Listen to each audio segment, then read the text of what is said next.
happy Friday to you. Today is February 7th, and these are the Friday Funnies.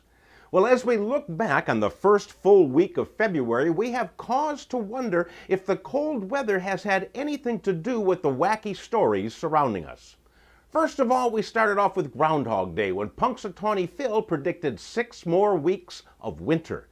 This must be the reason Joe Namath showed up at the Super Bowl wearing several wolves on his back.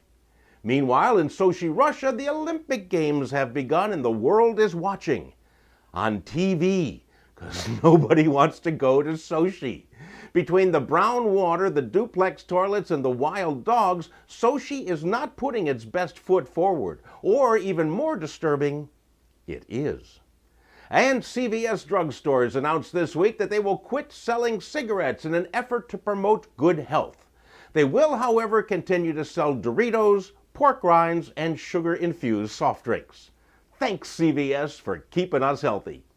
Well, since we're only 1 week away from St. Valentine's Day, all of the stories in this week's Funnies revolve around love, from a different point of view.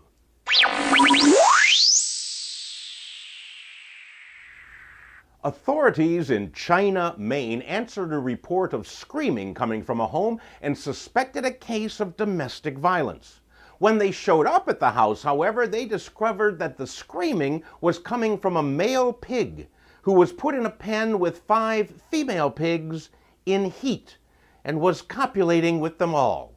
These were screams of joy. And this is where the phrase comes from, and this little piggy cried wee, wee, wee all the way home.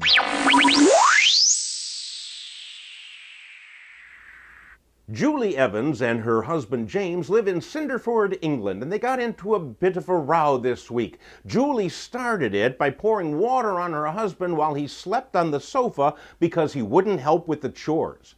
Then the next morning she was still mad, so she hit him in the face with a piece of toast.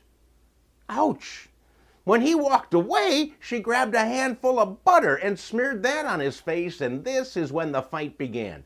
James grabbed butter too, and before you could say pass the jelly, this couple was rolling on the floor smearing each other with butter. Now, with most couples, this would lead to a scene from an adult movie, but this tangle resulted in James needing 13 stitches. That, my friends, must have been one hard piece of toast.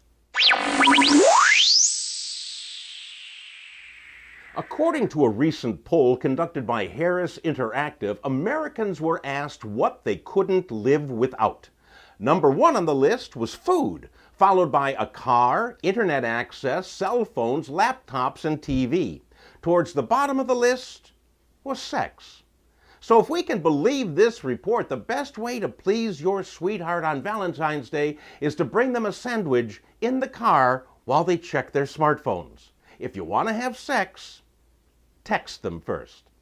Hey, that's it for this week, my friends. Pass these funnies along to people who like to laugh, and I will see you next week on Valentine's Day.